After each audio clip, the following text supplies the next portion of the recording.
जय हिंद, जय भारत। नमस्कार सभी सैनिक भाइयों को मेरा, और मैं उम्मीद करती हूँ कि आप सब बिल्कुल ठीक होंगे।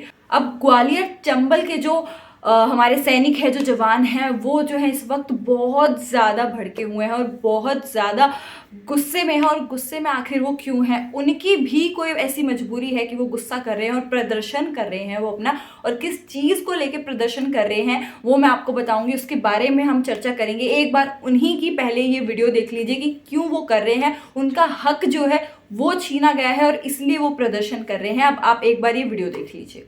आप सभी पूर्व सैनिक भाइयों का बहुत बहुत धन्यवाद और आभार व्यक्त करते हैं कि आज जो अपना समय निकाल कर यहाँ पर उपस्थित हुए। ये कोई हमारी एक लोक की लड़ाई नहीं है, ये समस्त ग्वालियर चंबल संभाग के जो पूर्व सैनिक हैं उनकी है, और जो वीर नारियां हैं जिन्होंने अपने पति और अपने स्वाभिमान को इस देश के लिए न्यौछावर किया है, उनकी कैंटीन सुविधा यदि चंबल संभाग में खत्म कर दी जाती है और कोई भी इस विषय को बोलता नहीं है, इस विषय को लेकर आज ये प्रदर्शन किया जा रहा है, तो मैं समस्त भारतीय सेना के जो भी सुपीरियर अधिकारी और जो भी अपने भाई बंधुओं ने निवेदन के साथ ये बात यहाँ से कहना चाहते हैं कि हमारी जो कैंटीन सुचारू रूप से भिंड मुरैना ग्वालियर में जो चल रही थी उसको बंद कर दिया गया है।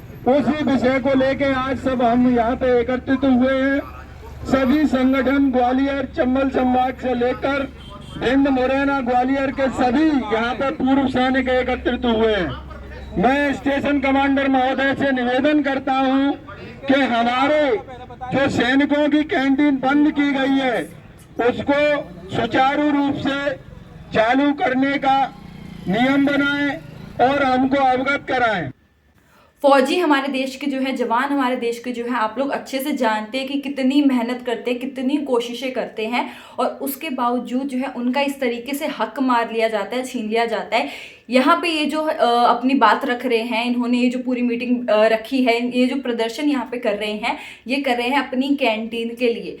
इनको जो है 60 से 70 किलोमीटर अपनी जगह से जाके दूर कैंटीन के लिए जाना पड़ता है। आप सोचिए 60-70 किलोमीटर पहुंचने में ही कितना वक्त लगेगा, आने में कितना वक्त लगेगा, टाइम कितना ज़्यादा ज़ाया हो रहा है इस चीज़ के ऊपर। और इनकी जो है 2 जगह पर कैंटीन थी, दोनों जगह की कैंटीन को जो है बंद कर दिया। आप सोचिए कैंटीन जैसी चीज़ को ही ये बंद कर देंगे, जो बेसिक नेसेसिटीज़ वाली चीज़ों के अंदर ये आता है, उनको बंद कर दिया है। मतलब सरकार और जो इनके अफसर ऊपर बैठे हैं, जो भी कुछ बैठे, जो इनके ऊपर हुक्म चलाते हैं, वो हद से हद गिरते चले जा रहे हैं। और वो कोई ऐसी वजह नहीं छोड़ रहे, कुछ ऐसा रास्ता ही नहीं इनके लिए छोड़ रहे हैं कि ये कहीं पे खुश रह सके, इनकी सहूलतें, इनकी ज़रूरतें पूरी हो सके, वही पूरी नहीं होने दे रहे हैं। मैं स्टेशन कमांडर महोदय से निवेदन करता हूं कि हमारे जो सैनिकों की कैंटीन बंद की गई है उसको सुचारू रूप से चालू करने का नियम बनाएं और हमको अवगत कराएं। इसी विषय को लेकर आज हम यहाँ पे एकत्रित हुए हैं, क्योंकि आज हम यहाँ पे इतनी संख्या में हैं। आने वाले समय में यदि भारतीय सेना के लिए कोई भी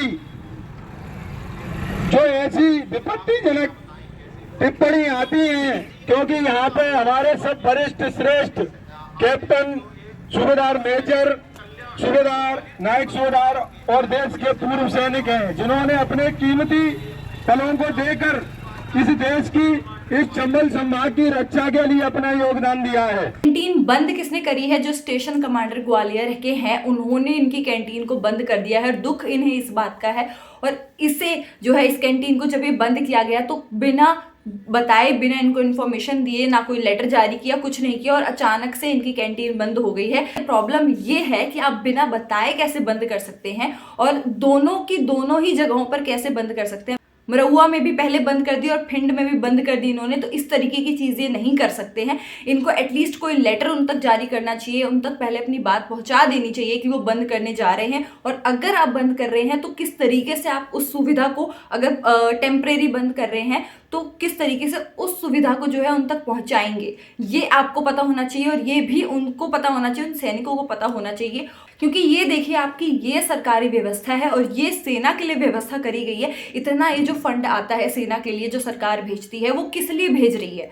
वो इसलिए भेज रही है कि सैनिकों को, जवानों को, फौजियों को हमारे देश के लिए खुद ही अपनी चीज़ों के लिए इतना लड़ना पड़ रहा है, प्रदर्शन करना पड़ रहा है। अरे वो बॉर्डर पे खड़े हैं, वो अपनी जान देने तक के लिए खड़े हैं, परेशान हो रखे हैं। और जो पूर्व सैनिक अब हैं वो भी परेशान हो रखे हैं, उनकी ज़रूरतें तो पूरी नहीं हो रही है। जो अभी लड़ रहा है, देश के बॉर्डर पे खड़ा है, उसको भी सैलरी इतनी कम मिल रही है, वो पूरा, उसको खुद को नहीं पता है कि किस दिन किस पल वो शहीद हो जाए। और पूर्व सैनिक जो है वो अपनी हक की चीज़ें मांग रहे हैं कि उनको जब वो देश की सेवा कर रहे थे उनको तब नहीं मिला, अब वो पूर्व सैनिक बन चुके हैं तो अब तो उनकी ज़रूरतें पूरी कर दो। लेकिन सरकार नहीं सुन रही है। और आप ये देखिए कि अगर सरकार जो है सैनिकों की, फौजियों की ये बेसिक सी चीज़ें पूरी नहीं कर सकती है तो क्या कल्याण होगा भारतीय सेना का आगे जाकर, ये तो हम सबको दिख ही रहा है। तो अब इसके बारे में आप लोग जो भी सोचते हैं, आप लोगों के जो भी विचार है, कमेंट्स में ज़रूर बताइएगा। और अगर आपको वीडियो पसंद आई है और अगर आप चाहते हैं कि और लोगों तक ये पहुंचे वीडियो, तो उनको आप ज़रूर शेयर करके बताइएगा। और मेरा नाम है साक्षी, CCN News 24 से बहुत बहुत धन्यवाद।